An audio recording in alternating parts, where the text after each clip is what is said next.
Сәлем достар, менің YouTube каналымда сіздерді көргеніме өте қуаныштымын. Менің атым Исажанов Қуат, мен кәсіби адвокат боламын. Қазіргі таңда атқарушылық парағы, атқарушылық жазбасы, орысша айтқанда исполнительный надписті қалай күшін жоюға болады, сол туралы айтатын боламын. Егер де сіздің үйіңізге хат арқылы нотариустан атқарушылық жазбасы келсе, немесе жеке сот орындаушысынан хат келіп, онда сіздің атқарушылық жазбаға байланысты сіздің счеттарыңыз бұғатталды, сізге қатысты атқарушылық өндірісі қозғалды деген хат алсаңыз,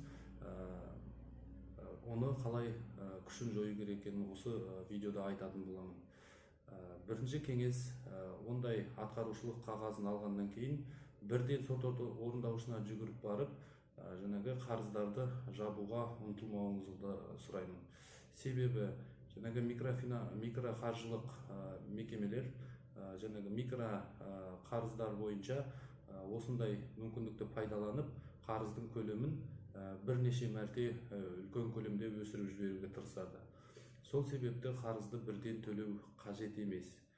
Егер де екінші кеңес, егер де сіздің қолыңызда сондай атқарушылық жазбасы қолыңызда болатұғын болса, онда бірден осы атқарушылық жазбаға жаңағы қарсылық білдіру қажет.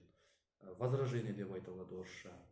Қазақстан Республикасының нотариат туралы заңына сәйкес, осындай құжат сіздің қолыңызға тигеннен кейін 10 күннің ішінде сіз оны даулауға құқылысыз. Бірден сол атқарушылық жазбаны жасаған нотариустың атына қарсылық жазуыңыз қажет. Ол үшін заңгерге немесе адвокатқа жүгіну қажет емес. Себебі оны жазуға үлкен бір заң тұрғысынан білімнің қажеті жоқ. Өзіңіз өз ойыңызбен жаңағы нотариустың атына жазасыз. Мен жаңағы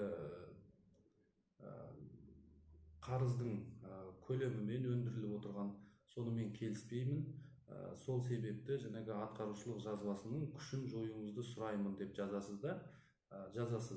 Одан кейін екінші нотариусқа барып, сол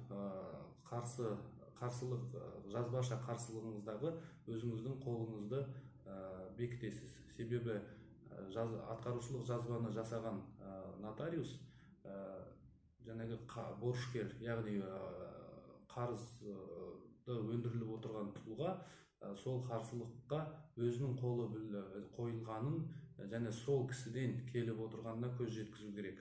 Сол үшін осындай әрекет жасалынады. Қарсылығыңызды жазып, нотариусқа барып қолыңызды бекіткеннен кейін, оны жаңағы почта арқылы нотариустың мекенжайына жолдайсыз. Нотариус ол сіздің қарсылығыңызды алғаннан кейін нотариат туралы заң бойынша 3 күннің ішінде сіздің қарсылығыңыз бойынша шешім қабылдау керек. Шешім қабылдап, нотариус жаңағы атқарушылық жазбаның күшін жою туралы қаулы шығарады.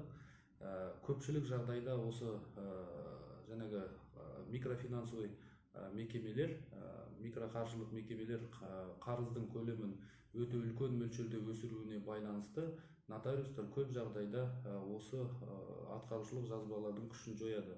Себебі осы негіз нотариусқа жеткілікті.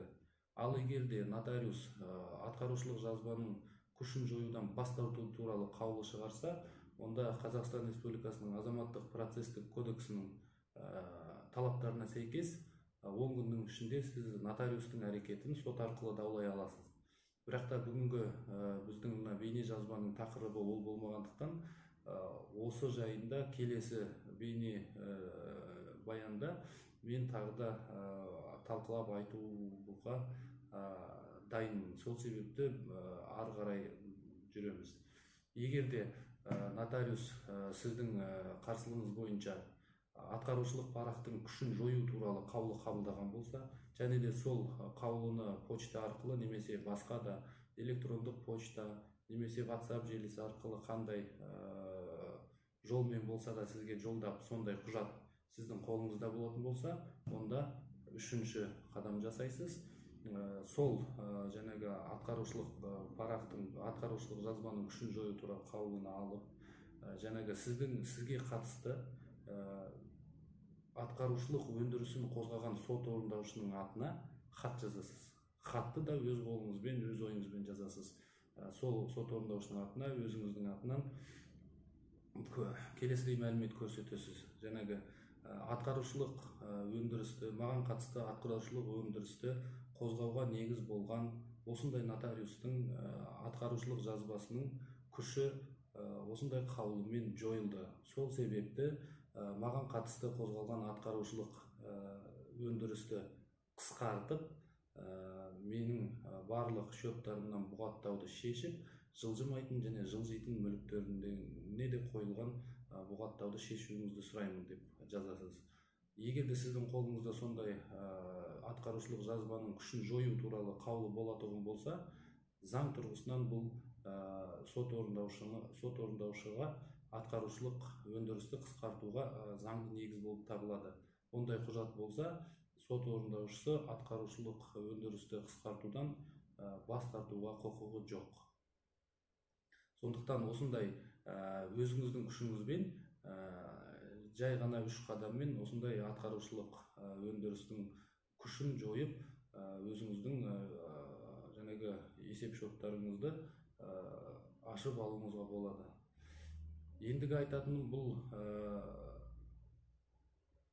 убакытча жеңиз. Себеби жанагы карыз берген микрокаржылык мекеменин сизге катысты соттан карызды өндүрүп алуу тууралуу талап арыз берүүнү кукугу бар. Бирок да ол да келеси бейне жазбанын такырыбы болгондуктан осы жолу ол тууралуу ашып өрбүтпеймин. Келеси жолу так да бейне жазба түшүрүүгө тырышам.